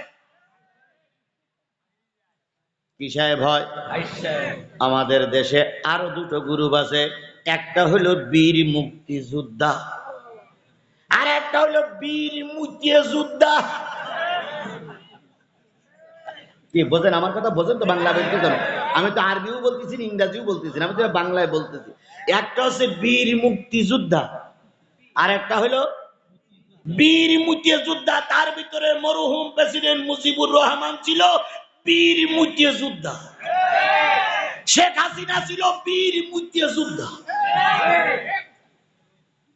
যদি বলেন হুজুর এরা হলো মুক্তিযুদ্ধের পক্ষে সংগঠন আর এরা এরকম বলতেছেন, আপনারা যারা মুরব্বী আছেন, দেশে যখন স্বাধীনতার যুদ্ধ হলো তখন মরহুম প্রেসিডেন্ট মুজিবুর রহমান কোথায় ছিল?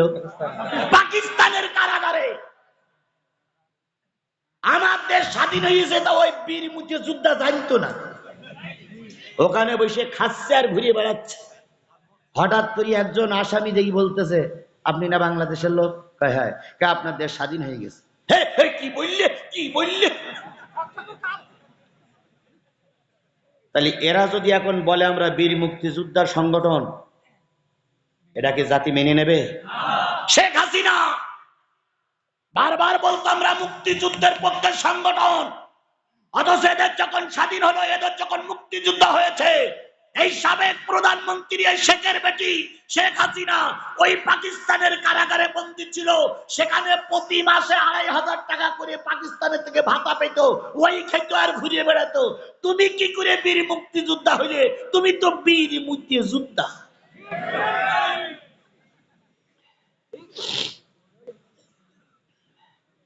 এই ঠিক কথা বলি বলেই তো 20টা মামলা হয়ে যামান। এই ঠিক কথা বলার কারণে 5 দিন রিমান্ডে থাকতে হয়েছে। এই ঠিক কথা বলার কারণে গুলি খেতে হয়েছে। এই ঠিক কথা বলার কারণে মাথার মধ্যে অস্ত্র চালানো হয়েছে। তারপরও এখনো ঠিকির পক্ষে আছি ইনশাআল্লাহ।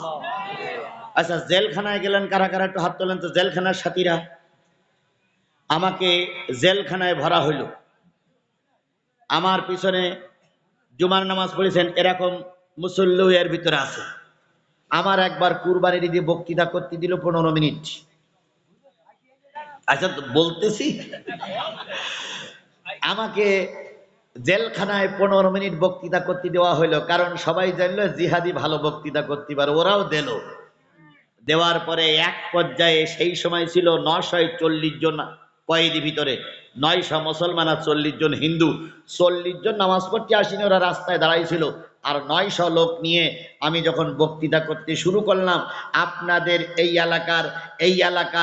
এলাকার ওমর হুজুর আমার সঙ্গে ছিল, ওমর আলী হুজুর। ওই দিন ওই ঈদগার ময়দানে এই এলাকার সবচেয়ে স্বনামধন্য ব্যক্তি প্রিন্সিপাল আব্দুল খালেক সাহেব, যিনি মারা গেছেন, তিনি ওই ঈদগার ময়দানে ছিল। আমি যখন বক্তৃতা করতে যাই, মরহুম আব্দুল খালেক সাহেব বলতেছে, জিহাদি এখানে যেন গরম বক্তৃতা দিও না। ওমর আলী বলছে, আজিজুর আমরা বলো আছি, সর্বনাশী বক্তৃতা যেন দিও না, তালি বলো বিপদ হয়ে যাবে। ওমর আলী হুজুর এখনো বেশি আছে, জিজ্ঞেস করে দেখবেন। আর যদি না বিশ্বাস আমাদের ডেকে নেছে, অনেক আছে ধন্য পাও যাবে। 15 মিনিট বক্তৃতা করতে গেছে আমার, 13 মিনিট হয়ে গেছে। 13 মিনিটের মাথা আমি একটা কথা বলেছিলাম, আজকের এই ঈদ ইসমাইলের কুরবানিকে স্মরণ করা ঈদ। ইব্রাহিম আলাইহিস সালাম তদীয় পুত্র ইসমাইলকে কুরবানি করে জাতির সামনে উপহার দিয়ে গেছে। প্রয়োজনে ইসলামের জন্য আমরা নিজের সন্তান কুরবানি করতে রাজি, তবুও নমরুদ ফেরাউনের কাছে আমরা মাথা নত করতে জানি না। এই শিক্ষা যদি আজকে ঈদের শিক্ষা হয়, আজকে শপথ নিতে হবে, আমাদের যদি 1 বছরও জেলখানায় আটকে রাখে, তবুও আমরা এই ফেরাউনের বাচ্চার কাছে মাথা নত করব না। বলার সাথে সাথে ওই 900 লোক বলে উঠলো, ঠিক। যে কয়জন ওই জেলখানার ওই পুলিশ ছিল, ওর কাছে তো অস্ত্র থাকে না, কারারক, ওরা চারিপাশে ছুটিয়ে গেছে। জেল সুপার ছুটে এসে বলতে, হুজুর আর বক্তৃতা করা লাগবে না। আমি বললাম, আমার টাইম দিয়েছেন 13 মিনিট, 15 মিনিট, কেবল 13 মিনিট হয়েছে, আরো 2 মিনিট বাকি। জেল সুপার বলতেছে, আপনি বন্ধ করেন। আমি বন্ধ করবো, আমার 2 মিনিট সময় আছে, এখনো কিসের বন্ধ? 2 মিনিট পরেই বন্ধ হবে। আমি জানতাম যে এরপরে আমার কি হবে, তারপরও আমি 2 মিনিট শেষ করলাম। বিশ্বাস না, ওমর আলী হুজুর এখনো বেঁচে আছে। 2 মিনিট শেষ করার পরে নামাজ শেষ হয়ে গেল। আসরের পরে লোক যখন ঠান্ডা হয়ে গেল, জেলার আর জেল সুপার আমাকে দেখলো এইবার স্পেশাল কামরায় দেখে বলতে, হুজুর কোন দল করেন? প্রথম প্রশ্ন, হুজুর কোন দল করেন? তাই বললাম, দলের কি হবে এখানে? তো বলছে, আপনি যে 900 লোকের সামনে এই জ্বালাময়ী বক্তৃতা দিলেন, সেই 900 লোক যদি বিদ্রোহ করতো, তা আমাদের এই 22-23 জনেই জেল পুলিশ একই ধোপে টিকতো? এরা তো সব বিল্ডিং ভেঙে, দরজা ভেঙে বেরিয়ে যেত। আপনি তো মরতেন আর আমার কাছে চাকরি দিত, আপনি এ কাজ করতে গেলেন কেন? তাই বললাম, আমি তো ঘরের ভিতরে ছিলাম, আমি তোমাকে টাইম চাচ্ছিলাম না, আপনারা টাইম দিলেন কেন? তো বলে, দিলাম নাই দিলাম, তাই বলে এই বক্তৃতা আপনি তো আমাকে শেষ করিলেন।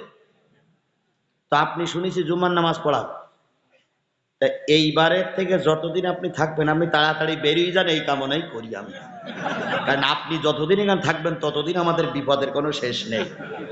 তো হ্যাঁ, টেনশন কাটবে না, তা আপনি বেরিয়ে যান, এই কামনাই করি। তবে হুজুর, আপনার কাছে আমরা ক্ষমা চাচ্ছি, দয়া করে আপনি জুমার নামাজ আর পড়াবেন না। ঈদের নামাজ আরেকটা আসার আগে আপনি বেরিয়ে যান, এই কামনাই আমরা করি। আর হ্যাঁ, আরেকটা ঈদ আসার আগে। আর আপনি দয়া করে ওই কি বলে জুমার নামাজ পড়াবেন না। আর আপনি যুবকদের ওই ঘরে থাকেন, আপনি আজকের থেকে বুড়োদের সঙ্গে থাকবেন, যাতে করে কেউ উত্তেজিত না হয়। তাহলে আমি যেটা বুঝাতে চাচ্ছি সেটা হলো, যে কাটা হুল সে সব জায়গায় হুল হয়। কথা বলেন ঠিক না বেঠিক? আমরা ওই ভারত থেকে পানির সঙ্গে উড়ে আসিনি, আমরা মায়ানমার থেকে ডুব মেরে ফিরে আসিনি, আমরা আসমান থেকে নাজিল হইনি, আমরা জমিনের দুবলা ঘাসে উপরে উঠিনি, আমরা বাংলাদেশের বৈধ নাগরিক। তোমাদের মতন ভোটচোর, জালেম, মৃত্যু প্রতারক, জোয়ার ডাকাতিকারীদের যদি কথা বলার 15 বছরের অধিকার থাকে, অবশ্যই আজিজুল ইসলাম জিহাদিদের কথা বলার অধিকার আছে। হাজলামি করলি ঠ্যাঙের গিরে ছাড়াই ফেলবো, কোনো কথা হবে না। শুধু একবার বলবো ধর, শুধু বলবো ধর, একদম সামলা টেনে ছিঁড়ে ফেলবেন।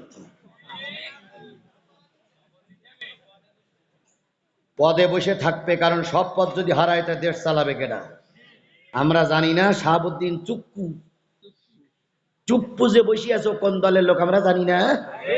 ও চুপ্পু তো আওয়ামী লীগের দালালের আমরা জানি। কথা বলেন ঠিক না বে ঠিক? কিন্তু সাংগঠনিক একটা প্রসেসিং আছে। এখন যদি ওই পেতনির বাচ্চা পেতনি চলে গেছে, এটাও যদি পাঠাই দেয়, তাহলে ও দায়িত্ব পালন করবে কারা?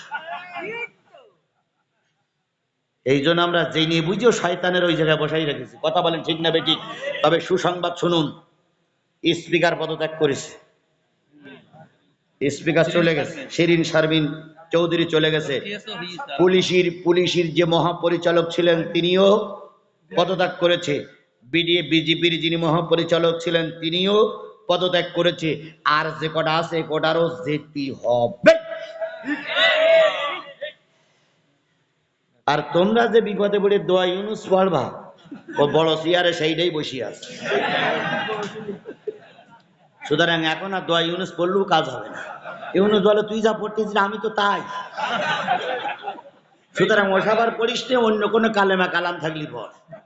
কালেমা কালাম ও ভাই কোনো কিছুর দরকার নাই, মরণকালে গরু ছাগলের গুণগীতি গাইও তরিকার ভাই, মরণকালে ঢোল বাঁশি বাজায়। তাহলে কিয়ামতের দিন মুসিবতের কালে একদল মানুষের চেহারার অন্তর পড়াই দেওয়া হবে। তারা বলবে হায় আফসোস, যদি আমরা আল্লাহ মেনে চলতাম, রসুলের মেনে চলতাম, তাহলে এই সমস্যাটা হতো না। তাহলে বোঝা গেল যারা আল্লাহ মানে না, রসুল মানে না, ওই নেতার অনুসরণ করে চলে, কিয়ামতের দিন তাদেরকে জাহান্নামে যাওয়া লাগবে। একটা হাদিস আমরা সবাই জানি, মান তাসাব্বা বিকৌমিন ফাহুয়া মিনহু। যারা মুজিবারের দল করেছো তারা মুজিবারের সঙ্গেই হয় ভেস্তে যাবা, নাই দোজখে যাবা। তোমার কে মুজিবার যদি ভেস্তে যায়, আর শেখ হাসিনা এই ভোটসরের বাচ্চা যদি ভেস্তে যায়, তোমরাও যাবা ভেস্তে। আর যদি দোজখে যায়, চাচা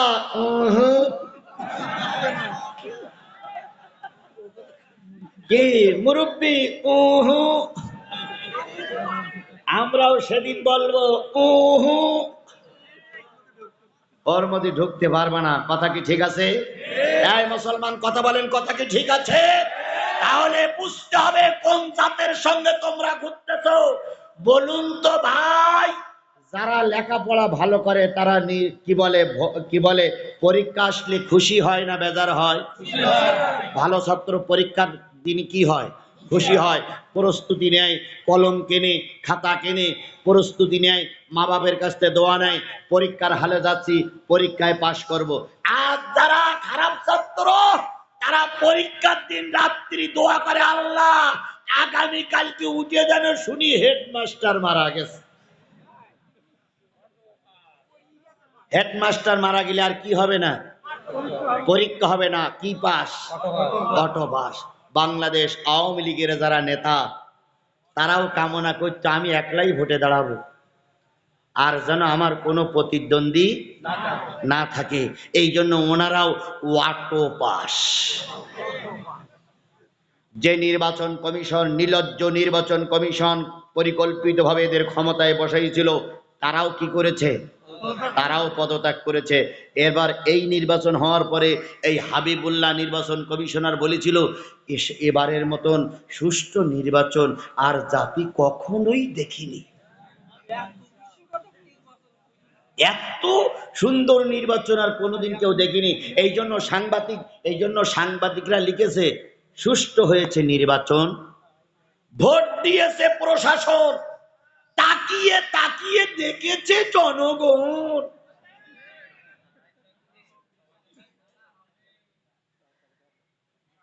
কি তাই হয়েছে না? তাই হয়েছে না? ওরে বাবা, জীবিত মানুষ ভোট দিতে পারিনি, মরা মানুষ ভোট দিচ্ছে। এক চাচা, আপনারা শুনেছেন, আমি এর আগেও মনে বলেছি কোথায়, এক চাচা মনে করেছে যে অনেকদিন ভোট দিতে পারিনি, ফজরের নামাজ পড়ি বউডারে বলে গেছে যে না, বৌমার বলেছে যে ফজরের নামাজ পড়ি বৌমা আমার আসতে দেরি হবে, ভোটটা দিয়ে আসবো।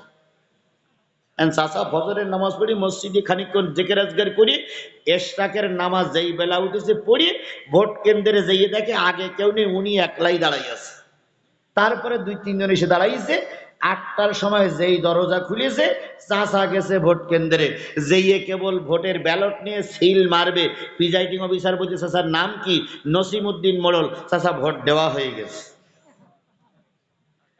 চাচা বলতেছে আমার আগে তো কেউ ঢুকিনি, আমি তো ফজরের নামাজ পড়ি লাইন দিছি, তো আমার আগে ভোট দিল কেডা? তা বলতে চাচা দেখেন খাতা কলমে আপনার ভোট দেওয়া হয়ে গেছে। তো কেডা দেন? আমি যে ফজরের নামাজ পড়ে আইছি।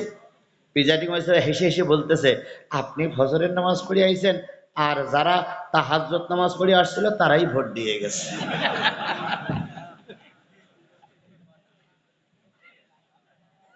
তখন বলতেছে তাহলে আমার একটু ভোট দেওয়া হইল না?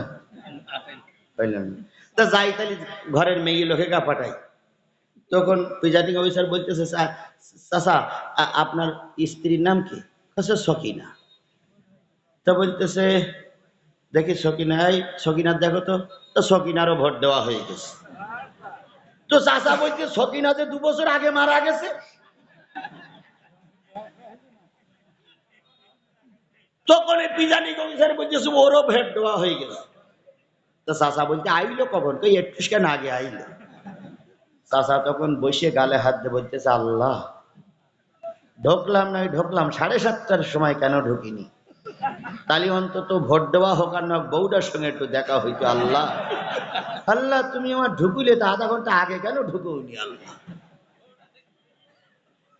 এরা যখন বলে নির্বাচন সুষ্ঠু হয়েছে, এরা যখন বলে না বৈধ সরকার, এরা যখন বলে এই বৈধ সরকারকে নামানোর জন্য একদল রাজাকারের বাচ্চা আন্দোলন করছে, খোদার কসম তোমাদের কথা শুনে কুকুরেরও হাসি লাগে।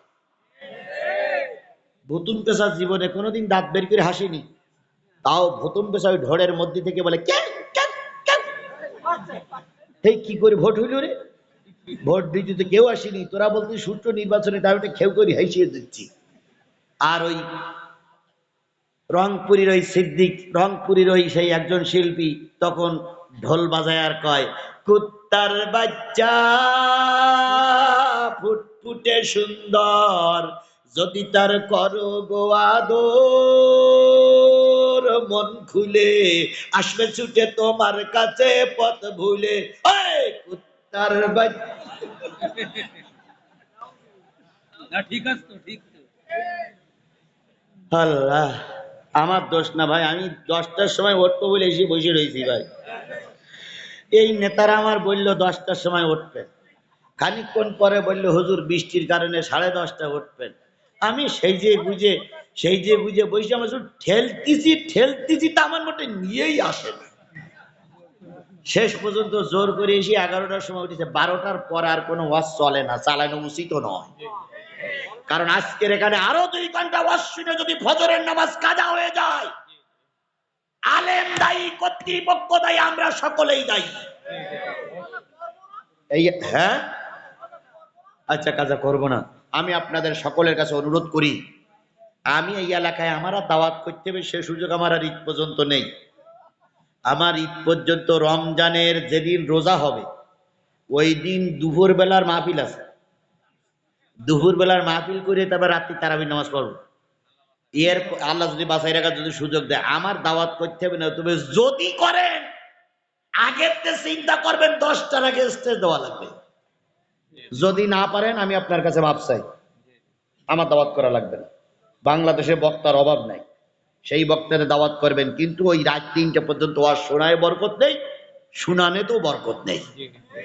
এখন আজকে যেহেতু আমি একটা কথা আপনাদের বলে ফেলেছি, আমি আর কয় মিনিট বাকি আছে? হ্যাঁ, ওরে আল্লাহ, কাটায় কাটায় পেরায় বন্ধুগণ। আচ্ছা শোনেন শোনেন শোনেন, এই যে লোকগুলো 1 2 3 4 কাতার লোক আছেন, 4 ভাগের লোক আছেন। আচ্ছা বলুন, আপনাদের পরিবার থেকে কোনো মানুষ কবরে যায়নি? তা তাদের জন্য একটু দোয়া করবেন না আপনারা? এই লোকগুলো যদি আজকে ওয়াজ শেষ করে বাড়ি যাওয়ার সময় দেখা যায় যে লোকগুলোর কবরে আযাব হচ্ছে, ওরা কিন্তু আপনাদের জন্য বদদোয়া করবে। এই জন্য আমাদের ওয়াজ আলোচনা প্রায় সব শেষ, এবার একটু দোয়া করব। দোয়া করা,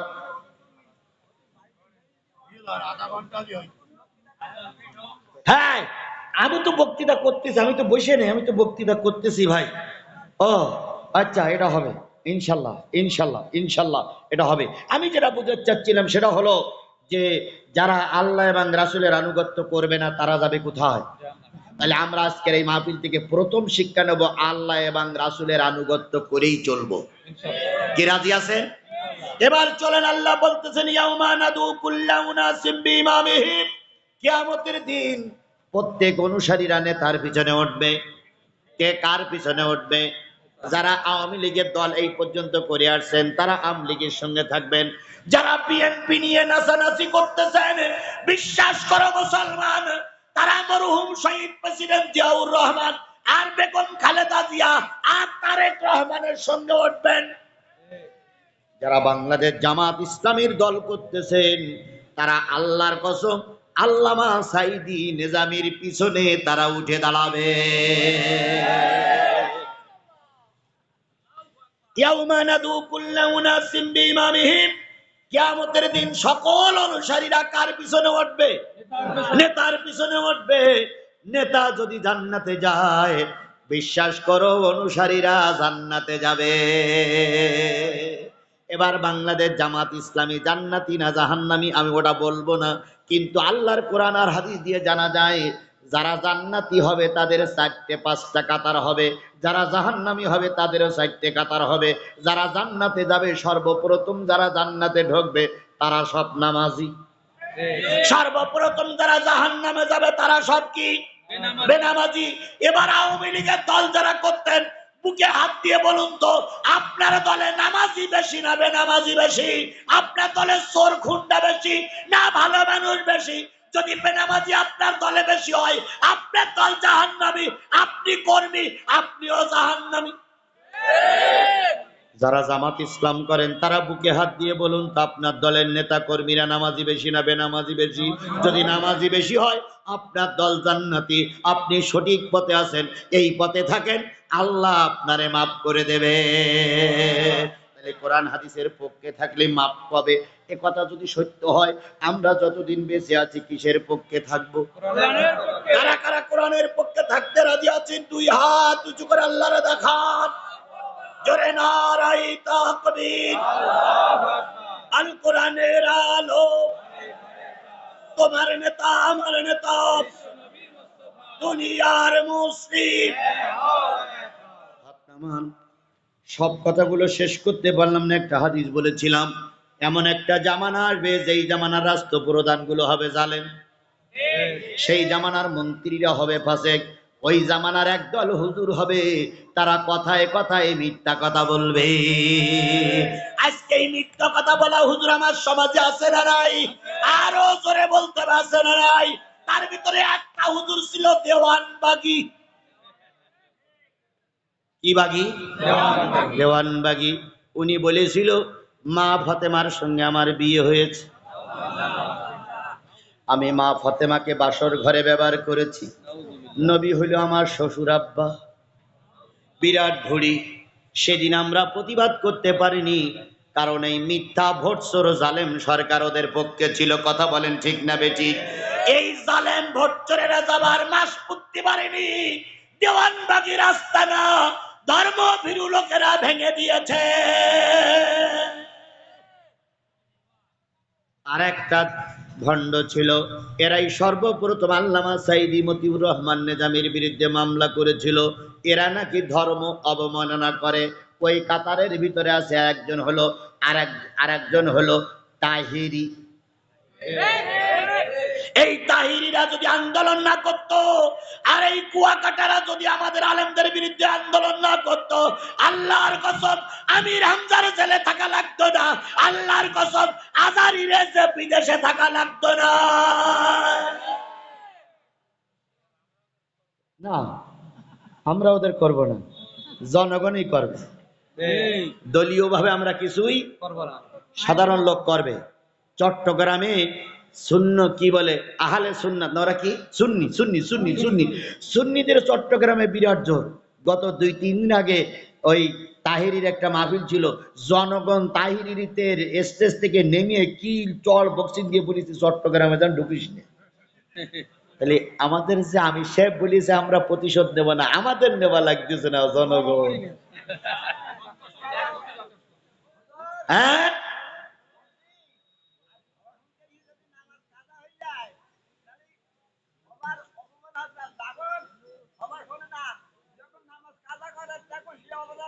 আচ্ছা হচ্ছে, সবটাই তো বলতেছি।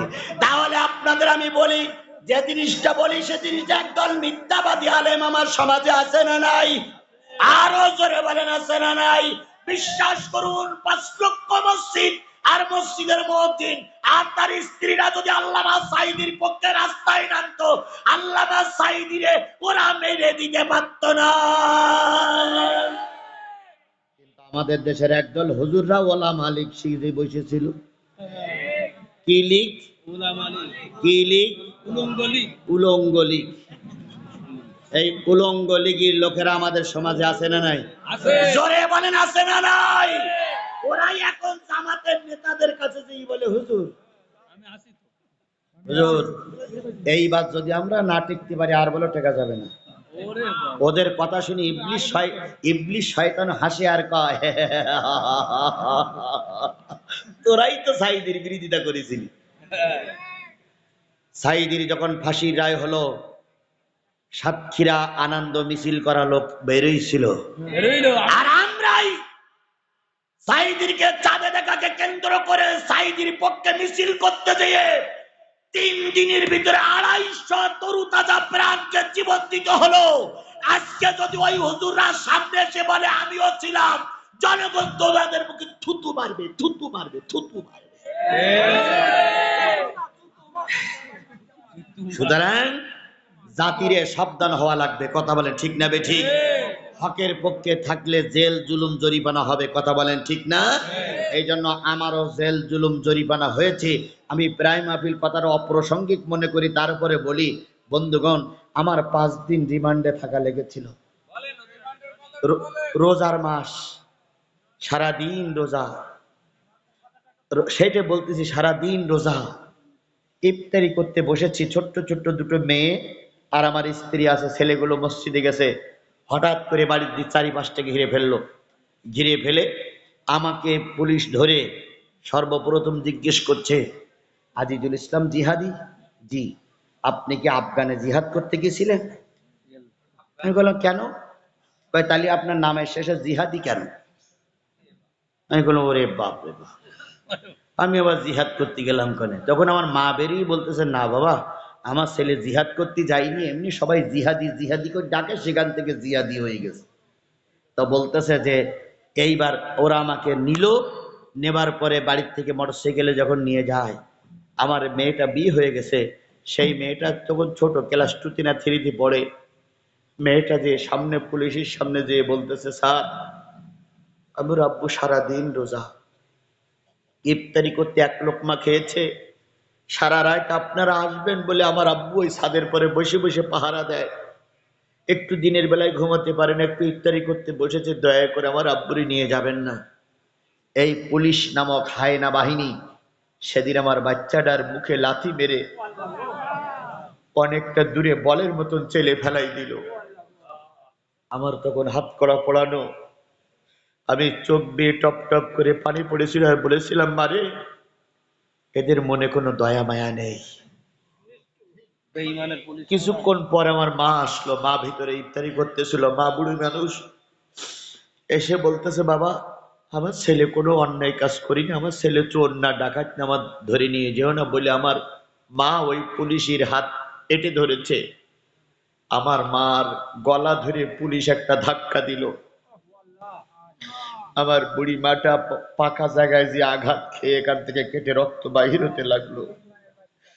আমি একদিকে আমার মেয়েটার লাথি মারা, একদিকে মায়ের ওই রক্ত দেখে সেদিন ব্যালেন্স ঠিক রাখতে পারছিলাম না। আমার মা আরশের দিকে তাকায়ে বলতেছে, আল্লাহ আমার এই ছেলেটারে যারা বিপদে ফেলেছে আর যারা আমাকে আমার মেয়ে আমার এই পত্নীটারে রক্তাক্ত করলো, এদের বিচারটা তোমার আদালতে দিলা। বন্ধুগণ, মার দেওয়া কবুল হয়েছে। যারা ষড়যন্ত্র করে আমাকে জেলে দিয়েছিল, কিছুদিন যেতে না যেতে তাদের একটা ভাই কোন রোগ শোক নাই, হঠাৎ করে মারা গেল। সুবহানাল্লাহ। ওর মা এসে বলতেছে আমার মাকে, খুকি তোর দোয়া মনে হয় আল্লাহ কবুল করে নিয়েছে, আমার সবচেয়ে ভালো ছেলেটাই বিদায় হয়ে গেল। ও বন্ধু, কাউকে কাঁদায়ও না, কাউকে কাঁদায়ও না, কাউকে কষ্ট দিও না। আজকের শনিবার হয়েছে বলে যে কালকে রবিবার হবে না একথা মনে করো না। আকাশের সূর্য আজকে অস্তমিত হয়েছে, কালকে যেমন উঠবে। চাঁদ যেমন উদিত হয় আবার অস্তমিত হয়। জালেমেরা একবার টিকে থাকার চেষ্টা করলে চিরকাল টিকে থাকতে পারে না। একদিন তাদের কি বলে পদস্খলন ঘটে, সেদিন তোমাদের পালানোর জায়গা খুঁজে পাওয়া যায় না। 5টা দিন আমাকে একটা ছোট্ট ঘরে রেখে দিল, হাত বাঁধা, চোখ বাঁধা, মাথায় ক্যাপ পরানো।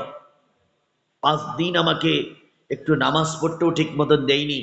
কি কত যে জিজ্ঞাসা করে রে ভাই, এটা কেন হলো, ওটা কেন হলো, জামাতের টার্গেট কি, তোমার টার্গেট কি, তুমি বিদেশ থেকে টাকা পাও, বিভিন্ন কথাবার্তা জিজ্ঞেস করে 4 দিনের মাথায় আমার পরিবারের ছেলেদেরকে বউদেরকে সংবাদ দিয়ে বলল, তোমার আব্বারে যদি বাঁচাতে চাও 10 লক্ষ টাকা দেওয়া লাগবে।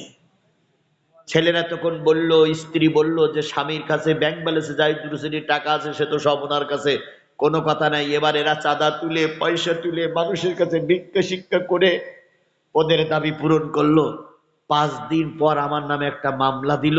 সে মামলাটার ধরন হলো, আমি শনিবারের দিবাগত রাত্রিতে অগণিত লোক নিয়ে ইন্দ্রনগর মাদ্রাসার সামনে নাশকতার পরিকল্পনা করছিলাম। 70 জন লোক নিয়ে পুলিশ সংবাদ দিয়ে হামলা চালায়, সবাই পালিয়ে যায়। হাতে নাতে আমাকে ধরে নাশকতার মামলা দিয়ে বুধবারের দিন চালান দেয়। আর এই বিগত 5 দিন ওরা আমাকে রিমান্ডে রেখে কষ্ট দিল। তাহলে বলুন এদের জন্য কি দোয়া আসবে আপনার পক্ষ থেকে?